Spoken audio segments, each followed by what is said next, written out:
Donald Trump is going to war with the credit bureaus, and if he wins, well, it could cancel the dominance of the FICO score as we know it. So imagine a future where one company does not decide whether you get a mortgage, a car loan, or even a credit card. And imagine paying nothing for that magic 3-digit number that lenders obsess over. Well, that's exactly what's on the table right now, and it's already shaking Wall Street, the mortgage industry, and the very foundation of how credit works in America. So don't click away, because in the next few minutes, I'm going to break down what's happening, why Trump is targeting FICO, how this could change your life, and what steps you can take right now to be ready for whatever comes next. So for decades now, the Fair Isaac Corporation, that's better known as FICO, has been the king of credit scoring. So if you've ever applied for a mortgage, a car loan, or even certain credit cards, well, there's a very high chance a FICO score was pulled in order to decide your fate. The model dominates the industry, and thanks to government-backed contracts and requirements, it's had a near monopoly. But now, Senator Josh Hawley, alongside Trump's administration, well, they're calling that monopoly out.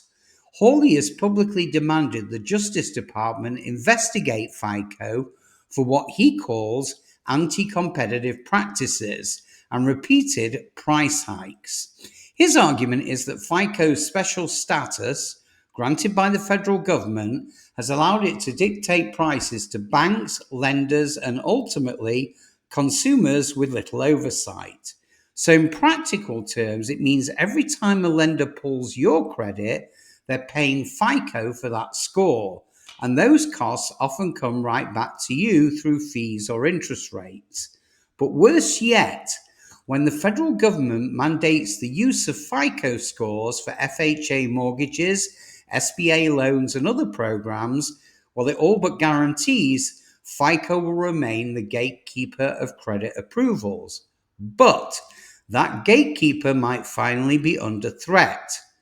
The Federal Housing Agency, the FHA, under Director Bill Pye, is actively reviewing the credit scoring market. So in a move that rattled the industry, they recently approved the use of VantageScore 4.0 for mortgage underwriting, and even reduced the requirement from 3 scores to 2 in some cases. Now that's a direct shot at FICO's dominance, so why should you care? Well, because this change could very well reshape who gets approved and at what cost.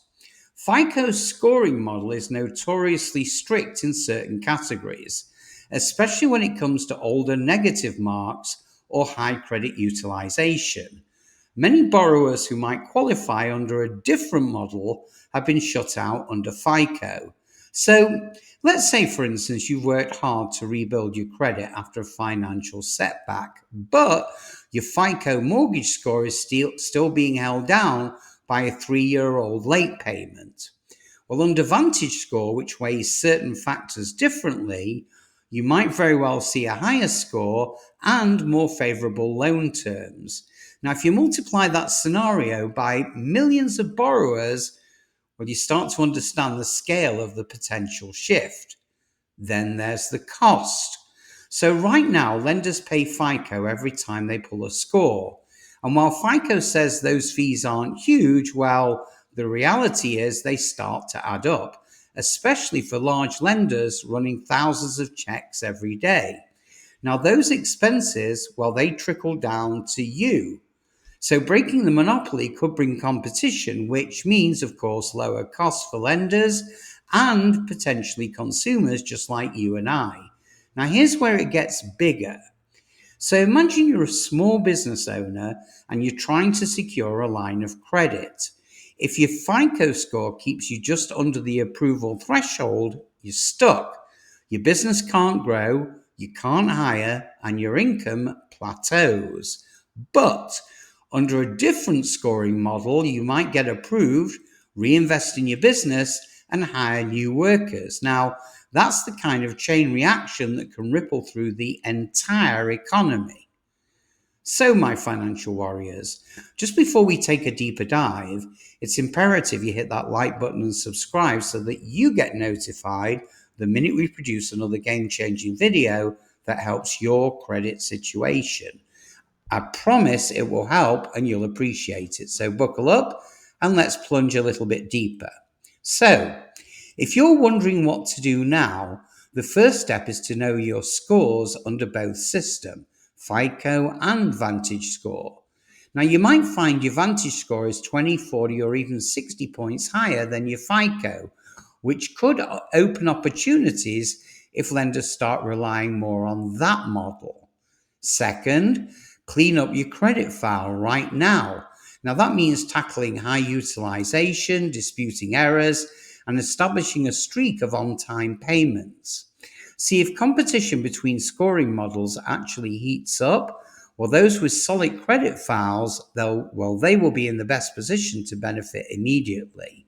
Now, third, watch for the rollout of new credit products. If the monopoly ends, lenders may launch loan programs specifically designed to work with alternative scoring models, programs that could be far more forgiving to people with limited or recovering credit histories. And here's a crucial tip. Follow FHFA and DOJ announcements very closely. These changes won't happen in the shadows, they'll be very, very public. And those who act quickly, well, they could lock in better terms before the market adjusts.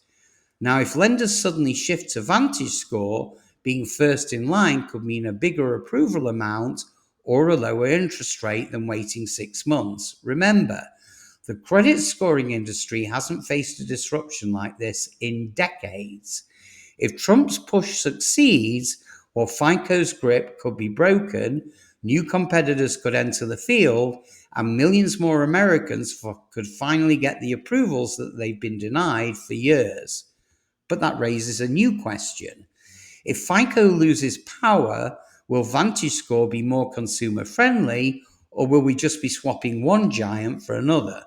That's exactly what I'm going to cover in a future video, a full side-by-side breakdown of FICO versus VantageScore and which one could secretly work in your favor.